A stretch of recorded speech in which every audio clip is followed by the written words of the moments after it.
자동차 절도 대부분이 온타리오주에서 벌어지고 있는데 이 중에서도 토론토에서 가장 빈번한 것으로 나타났습니다. 지난해 토론토에서 도난된 차량은 12,170대, 보험 청구액은 3억 7,100만 달러로 5년 새 561% 급증했습니다. 이런 추세는 줄어들지 않고 더 늘어 올 1분기 토론토에서 발생한 차량 절도 건수는 지난해보다 106% 증가했습니다. 토론토 다음으로 절도가 빈번한 도시는 보험 청구액이 9,300만 달러인 브램튼과 9천만 달러인 미시사가이고 반지역과 마캄 순입니다. 마캄은 절도 사건이 눈에 띄게 급증하며 5년 새 청구액만 거의 1000% 폭증했습니다. 6위에서 10위는 오타와와 옥빌, 리치몬드 힐, 해밀턴, 런던 순입니다. 2018년부터 2023년까지 5년간 전국의 차량 도난 보험 청구액은 연평균 5억 5,600만 달러인데 같은 기간 온주에선 524% 급증했습니다. 캐나다 보험국에 따르면 지난해 도난 차량 교체에 대한 청구액은 역대 최고치인 15억 달러에 달했습니다. 앞서 2018년엔 4억 4천만 달러에 불과했는데 2022년 12억 달러를 넘어서더니 15억 달러에 이른 겁니다. 15억 달러 중 3분의 2는 차량 절도의 온상인 온주가 차지하고 있습니다. 문제는 보험 청구액이 치솟으면서 자동차 보험료가 오르는 겁니다. 차량 절도 급증은 보험사와 피해 운전자는 물론 도난 피해를 입지 않은 모든 운전자에게 영향을 미치고 있습니다. 보험회사가 손실을 메꾸기 위해 자주 도난당하는 차량의 보험료를 최대 37%까지 올리고 있습니다. 이들 차량은 혼다 어코드와 CR-V, 시빅, 포드 F-150, 토요타 하일랜더, 라브4 등입니다. 최근 설문조사에 따르면 운전자 2명 중 1명은 보험료가 상당히 올랐다고 응답했습니다. 이 때문에 57%가 보험사를 바꿨는데 지금은 이전만큼 경쟁력 있는 가격과 옵션을 찾기가 어렵다는 게 전문가 지적입니다. 자동차 도난 방지를 위해 연방과 온주 정부가 공자금을 지원하고 있지만 차량 절도와 강탈 사건은 끊이지 않고 있습니다.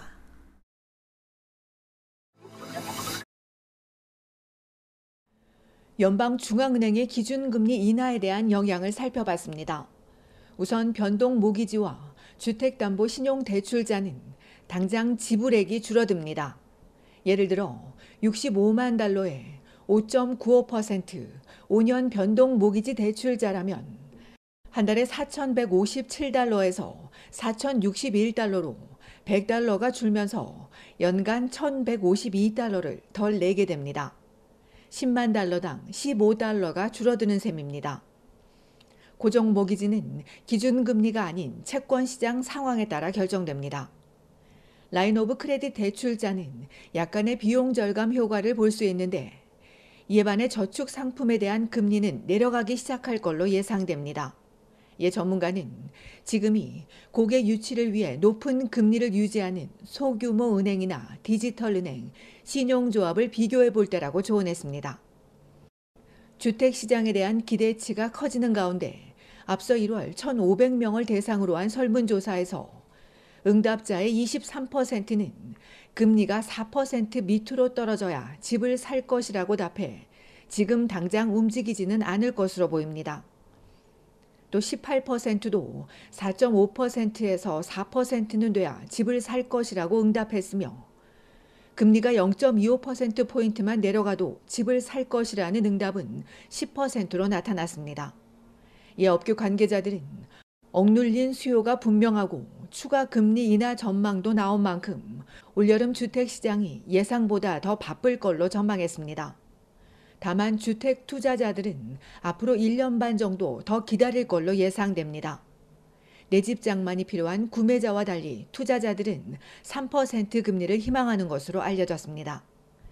한편 금융시장에선 39%가 중운의 7월 추가 금리 인하를 전망했습니다.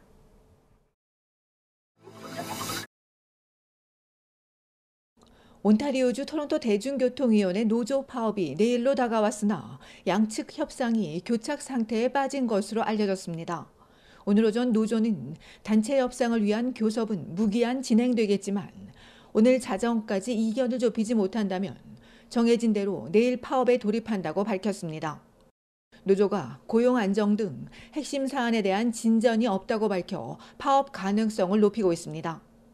노조는 내일 새벽 2시까지 버스와 스트리트카를 운행하고 지하철은 2시와 3시 사이에 운행을 중단한다며 이때부터 파업이 시작될 것이라고 전했습니다. 다만 앞서 약속한 대로 파업 중에도 휠트랜스는 계속 운행될 예정입니다.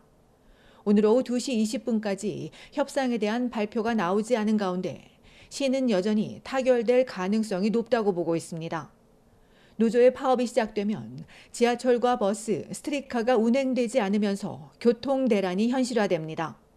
그동안 대중교통을 이용해온 승객들 모두가 오늘 밤 이들의 결정에 귀를 기울이는 가운데 카풀이나 고버스 등 파업에도 대비하고 있습니다. 캐나다 국경서비스청도 협상이 타결되지 않으면 내일 오후 4시 되기에 파업을 시작한다고 발표했습니다. 이들 중 90%는 파업 중에도 근무하게 되지만 앞서 3년 전 짧은 파업에도 국경 간 교통이 거의 마비되고 공항이 상당히 지연된 만큼 이번에도 비슷할 걸로 알려졌습니다. 전문가는 이들의 파업은 자동차 제조업체들의 가장 큰 타격을 입히고 장기화되면 관광과 식당 업계도 피해가 예상된다고 전했습니다. 이런 가운데 연방이민성은 올여름 육로 여행자가 급증할 것으로 예상된다며 온주와 퀘벡, 브리티시 컬럼비아주 국경 출입국 관리소 12곳의 플래그 폴링 운영 시간과 일자를 축소했습니다. 플래그 폴링은 임시 거주자가 육로를 통해 미국으로 갔다가 바로 돌아오면서 출입국 관리소를 통해 비자를 발급받는 방법입니다. 온주 3곳은 화요일에서 목요일까지 사흘 동안 오전 8시부터 자정까지, BC주는 월요일부터 목요일 오전 10시부터 오후 2시 또는 4시까지만 가능합니다. 정부는 시간이 더 많이 필요한 플래그 폴링을 축소하면서 출입국 정체 현상이 해소될 수 있을 것이라고 설명했습니다.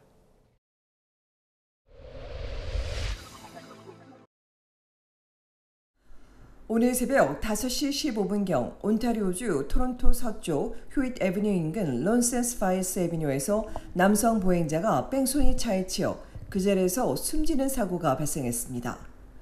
사고 현장 양 방향을 통제하고 우회도로 이용을 당부한 경찰은 주변을 탐문 조사하며 폐쇄 회로와 목격자를 찾는 한편 달아난 뺑소니 차량을 추적하고 있습니다. 앞서 지난 2월 14일 새벽 5시 리치몬드 힐 영스트리트과 엘긴 밀스 로드 근처에 있는 드라이브웨이에서 발생한 차량 방화 사건과 관련해 욕지역 경찰은 용의자가 도난 신고된 검정색 현대 엘란트라를 타고 달아났다며 이날 사건에 대해 알고 있거나 대시캠 영상을 가진 주민들의 제보를 요청했습니다.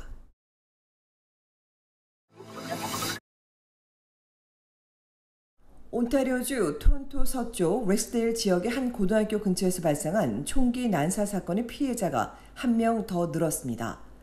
총격범 2명은 지난 일요일 밤 11시경 축구 경기를 마치고 모여 음악을 듣고 게임을 즐기던 이들을 향해 50여 발을 난사했으며 이로 인해 무고한 61세 조지 박스 씨가 병원에서 숨지고 4명이 총기 부상을 입고 병원으로 옮겨졌는데 이 중 46세 깁스 씨가 수술을 하루 앞둔 어제 오전 사망한 것으로 알려졌습니다. 숨진 깁스 씨에 대한 부검이 예정된 가운데 이번 총격이 피해자들을 표적으로 한 것이 아니라 무고한 시민들을 향한 무작위 범행인 것으로 알려져 충격을 주고 있습니다.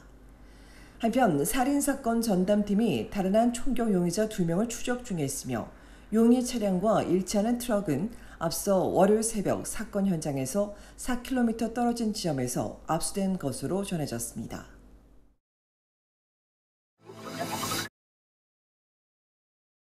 온타리오주 토론토에서 400여 명을 태우고 이륙한 에어 캐나다가 엔진 문제로 회항하는 일이 있었습니다.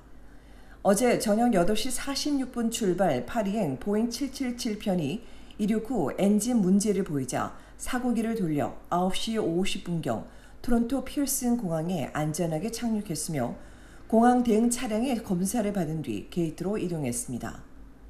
에어 캐나다는 정비 엔지니어 전문가의 추가 평가를 받기 위해 사고기 운행은 중단했다고 밝혔습니다. 당시 사고기에 타고 있던 승객 389명은 다른 항공편을 통해 어젯밤 늦게 목적지로 향한 것으로 알려졌습니다.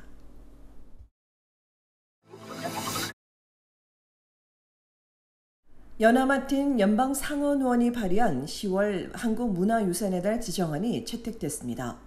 발의안은 캐나다 한인들이 캐나다 사회에 기여한 공헌, 캐나다와 한국의 뿌리 깊은 우정과 양국의 관계, 그리고 한국의 유산과 문화가 갖는 중요성을 고려해 매년 10월을 한국문화유산의 달로 지정한다는 내용을 담고 있으며 어제 상원에서 만장일치로 채택됐습니다.